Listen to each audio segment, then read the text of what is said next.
Breakup से बाहर आना इतना मुश्किल क्यों होता है?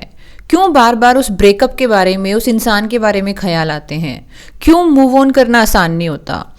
क्योंकि जो हम सोचते हैं ना, हम जो डिसीजन लेते हैं कि अब हम नहीं सोचेंगे, अब हम अपनी लाइफ जिएंगे, हम सेल्फ लव करेंगे, उस इक्वेशन में हमको रिस्पेक्ट नहीं मिला, प्यार नहीं मिला, सामने वाले ने चीट किया या कुछ भी ऐसा हो गया जिसकी वजह से आप दो लोग अब साथ नहीं हैं, तो ये इतना मुश्किल क्यों है?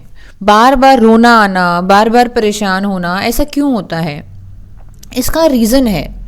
रीज़न ये है कि जो आज आप सोच रहे हो ना कि इस रिश्ते से बाहर आना है, रिश्ते से बाहर आना है, या बस मुझे इस इंसान को भूलना है, अब नया जीवन शुरू करना है, ये चीज़ है ना, ये जो थॉट है ये सरफेस लेवल पे है, ये आपकी गहराई में नहीं उतरी है ये थॉट, क्योंकि आपने इस थॉट को जिया नहीं है। जबकि जो आपका रिश्ता है सामने वाले इंसान के साथ या उस सिचुएशन के साथ, वो चीज़ आपने अंदर से जी है, आपने फील किया है। हमारे जो इमोशंस होते हैं ना, वो हमारी इंटेलेक्ट से भी डीपर होते हैं। यानी जो हम सोच रहे हैं, समझ रहे हैं, डिसीजन मेकिंग कर रहे हैं, जो हमारे अंदर चेतना है उससे फैसला ले रहे हैं, भावनाओं को हमने बहुत गहराई से महसूस किया है और एक लंबे समय तक उनको जिया है।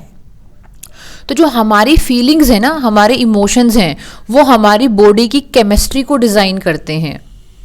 हमारा जो इमोशनल जो कॉम्पोजिशन है सॉरी, हमारा जो इमोशनल कॉम्पोजिशन है वो हमारे केमिकल कॉम्पोजिशन को डिसाइड करता है। अगर कोई इंसान स्ट्रेस है, इमोशनली स्ट्रेस है, तो आप देखोगे कि उसको हेयर फॉल होगा, उसका वज़न कम होगा या ज़्यादा हो जाएगा, क्योंकि हमारे इमोशंस जो हैं वो हमारी केमिकल कॉम्पोजिशन को, हमारे हार्मोन को, हमारी पूरी बॉडी की फंक्शनिंग को डिसाइड करते हैं।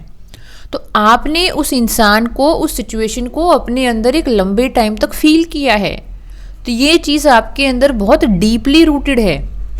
और आप जो फैसला ले रहे हैं वो फिलहाल सरफेस लेवल पे है, आपने उस फैसले को जिया नहीं है और जीने में टाइम लगेगा आपको। I don't know what is the reason. आपको जो फैसला लेना है, आप जो ले रहे हैं, उसको लेना और उस फैसले को जीना, उस पर टिके रहना आसान नहीं है। तो आपको ना इस पूरी समय सीमा के दौरान बहुत पेशेंस लगेगा। खुद को बार बार क्वेश्चन नहीं करना है कि मैं क्यों नहीं भूल पा रही हूँ, क्यों नहीं भूल पा रही हूँ। आपको पता होना चाहिए कि आप क्यों नहीं भूल पा रहे हैं उस इंसान को, उस सिचुएशन को, उस माहौल को, क्योंकि आपकी आत्मा ने, आपकी रूह ने, आपने, आपके इमोशन ने, आपकी केमिकल कंपोजिशन ने, आपके शरीर ने, आपके थॉट्स ने सामने वाले इंसान को जिया है। और अब जब आप वहाँ से बाहर निकलेंगे, उस इमोशनल इक्वेशन से बाहर निकलेंगे, तो इसको बोलेंगे हम विड्रॉवल इफेक्ट। जब हम चाय पीना छोड़ देते हैं या कोई इंसान दारू पीता है, शराब पीता है, वो जब छोड़ता है तो विड्रॉवल इफेक्ट आते हैं। ऐसे ही इमोशंस को जब हम छोड़ते हैं, यानी किसी इमोशनल इक्वेशन से बाहर आते हैं, तो हम उस इंसान से ना बहुत लेवल पे जुड़े होते हैं। हम उस इंसान के साथ है ना प्यार के लेवल पे, गुस्से के लेवल पे, पेन के लेवल पे, डिसअपॉइंटमेंट के लेवल पे, एक्सपेक्टेशन के लेवल पे, मल्टीपल लेवल पे अटैच होते हैं। यानी आप ये महसूस करिए कि आपने बहुत ज़्यादा इन्वेस्ट किया हुआ है और अब दोबारा से अपने पास वापस आना एक टाइम टेकिंग प्रोसेस है और इसमें बहुत सारा पेशेंस लगेगा। लेकिन अगर आप बार बार परेशान होते रहेंगे, ऐसा क्यों हो रहा है, ऐसा क्यों हो रहा है, ऐसा क्यों हो रहा है, तो आपका क्वेश्चन मार्क आपको कहीं हेल्प नहीं करेगा। क्योंकि अगर आपने 100 किलोमीटर ट्रेवल किया है 4 घंटे में और वापस आना चाहते हो, तो जब वापस आप आ रहे हो, अकेले आ रहे हो ना, पहले तो 100 किलोमीटर इस इंसान के साथ ट्रैवल किया था तो आसान था, दोनों बात करते घूमते फिरते कर रहे थे। लेकिन अब अकेले आना पड़ रहा है क्योंकि उस इंसान के साथ आप रह नहीं सकते या कोई ऐसी सिचुएशन आ गई कि आप अलग हो गए। अब दोबारा से 100 किलोमीटर ट्रैवल करके खुद के पास आना, एक तो अकेले हो तो आराम आराम से चलोगे, हताशा में हो, दिल टूटा है, एनर्जी बहुत ड्रेन हुई है, तो अब वो 100 किलोमीटर दोबारा चलकर अपने पास वापस आना है तो 4 घंटे की बजाय 8 भी लग सकते हैं और 16 भी लग सकते हैं।